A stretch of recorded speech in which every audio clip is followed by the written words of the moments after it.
Hello, everyone, and welcome into CrushTheStreet.com. I'm Kenneth Amaduri, and what I want to do here at Crush the Street is discuss hot trends, and we've done that successfully here.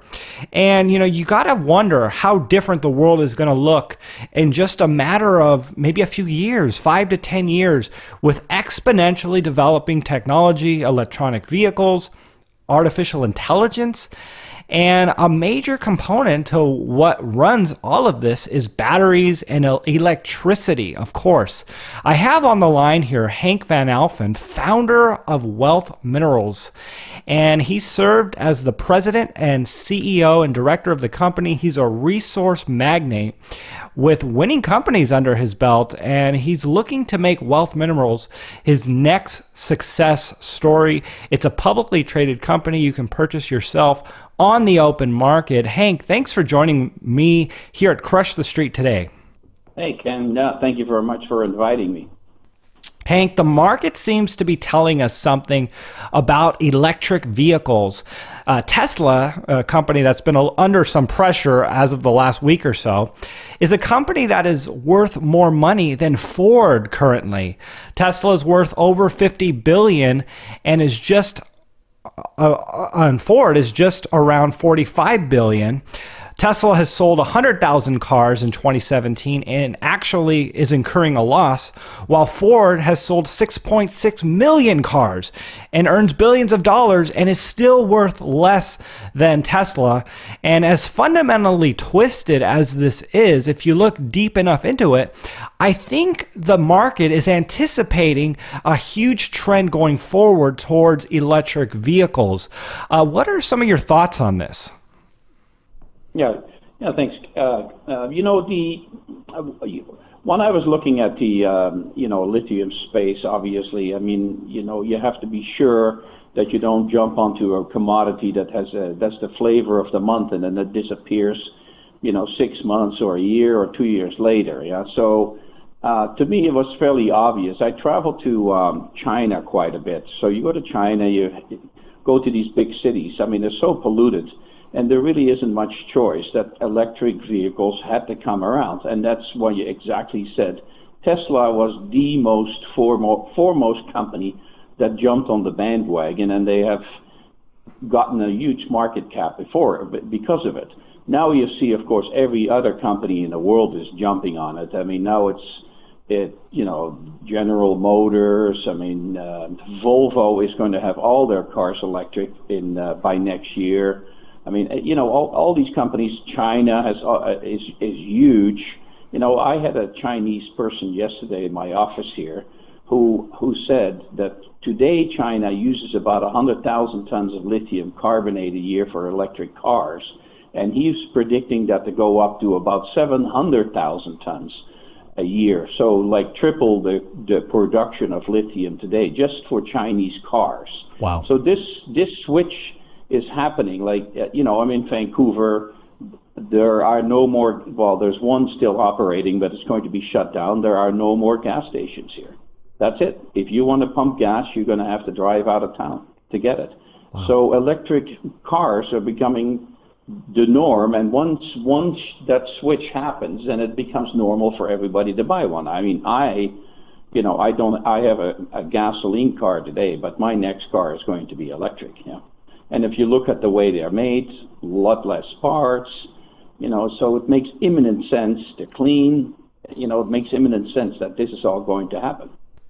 Lithium has been one of the hottest commodities in the entire market over the last few years.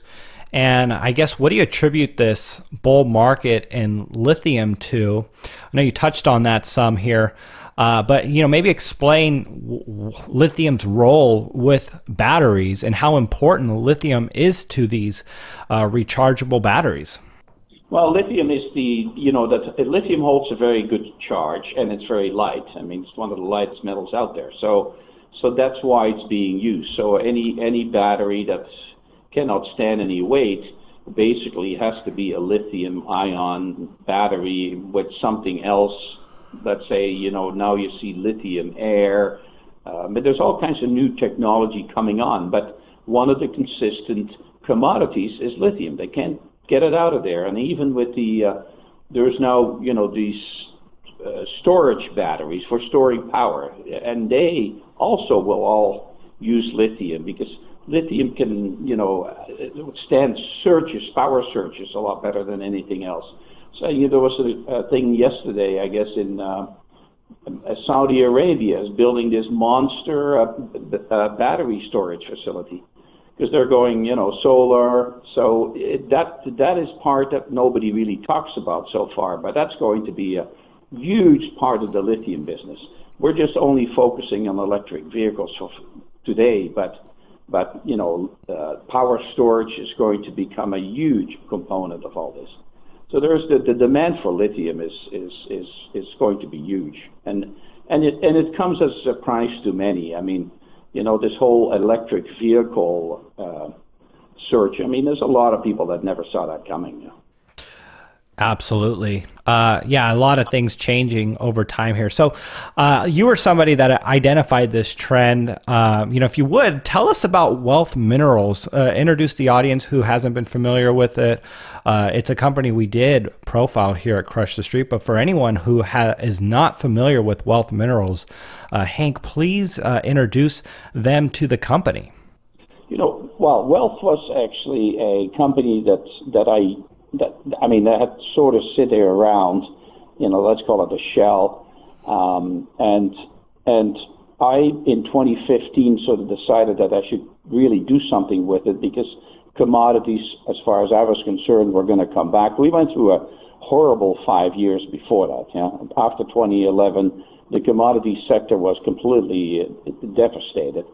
By 2015, I decided that, okay, let's just pick up the pace here a little bit because we're going to go towards the next boom, which is what I think we're going to see here in the next little bit. So I wasn't really thinking lithium when I was thinking that, but then I was approached by a company that had a lithium project in Chile, and I started going to Chile looking for lithium, and I knew the Argentinian scenery very well because I've been in Argentina for, let's say, 30 years. But I really never looked at the lithium space in Chile. And so when I came there, Chile produces 1/3 of the world's lithium supplies. It holds, something like 50% of the world's resources. So when I started going there, I'm thinking, wow, this is a fantastic opportunity to look at. And one of the things why I was really, let's say, the only one is that lithium is a strategic mineral in Chile, and you cannot actually export it because it was used in the atomic bombs, and they made it strategic during the Cold War. So it was, even though they export it, you can do it under license with a government corporation, let's say. So my bet going into Chile was for government regulations to change or do a deal with a government-owned corporation. So the lithium in Chile is the lowest cost in the world. They have enormous amounts of it. So that was really the bet that I took with Wealth when I went there.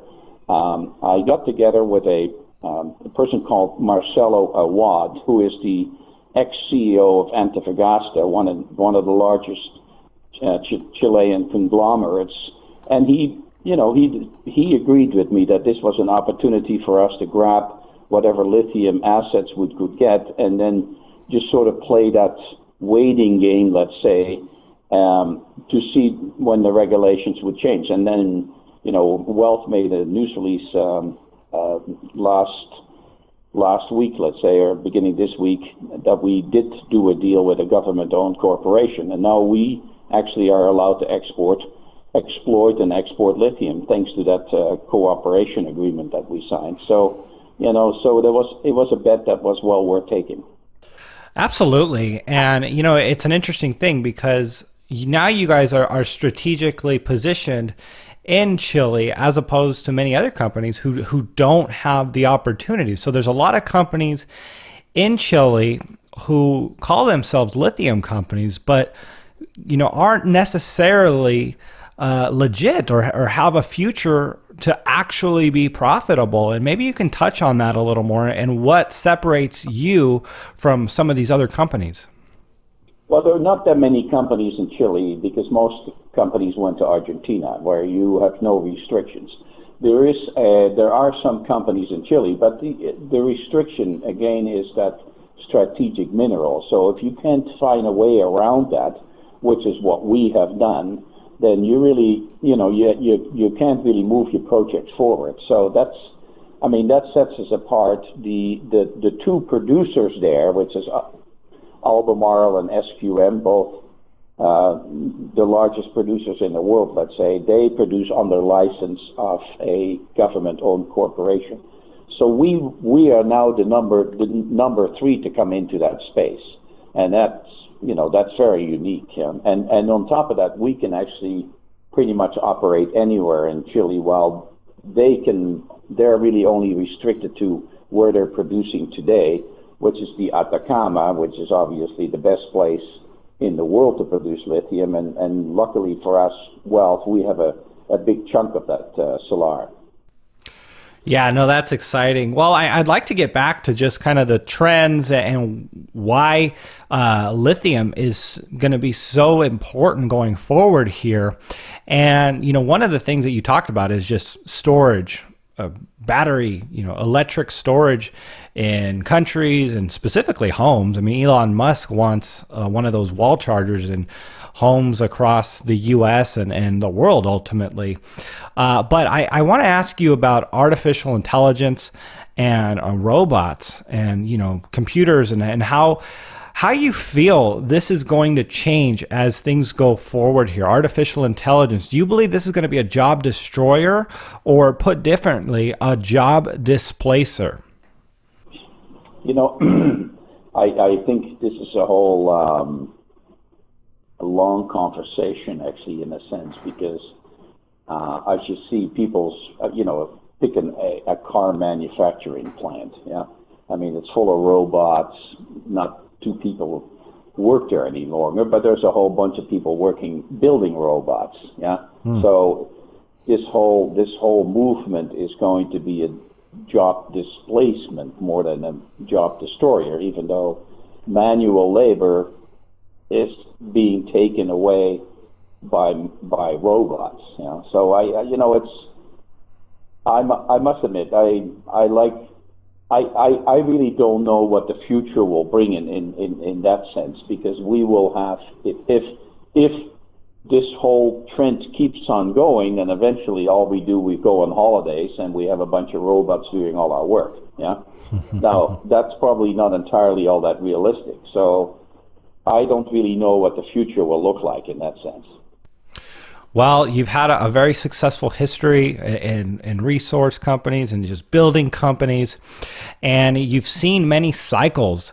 And I just want to ask you, is there anything like this revolution, this electric vehicle, technological revolution?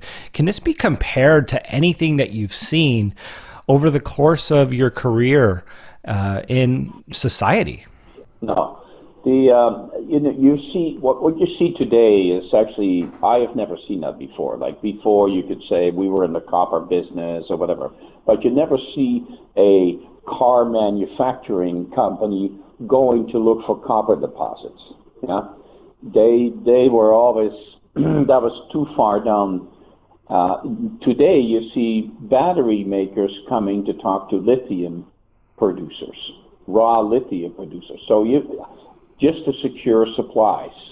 So I have never seen that in my entire career. This is much more, this is very exciting, and that's why obviously being the lithium space is a really good space to be. I mean, Teslas are talking to people that are, you see Samsung invested in one of the Argentinian brine producers. So I have never seen that in my career. Henk, if you would here, first of all, thanks for coming on Crush the Street.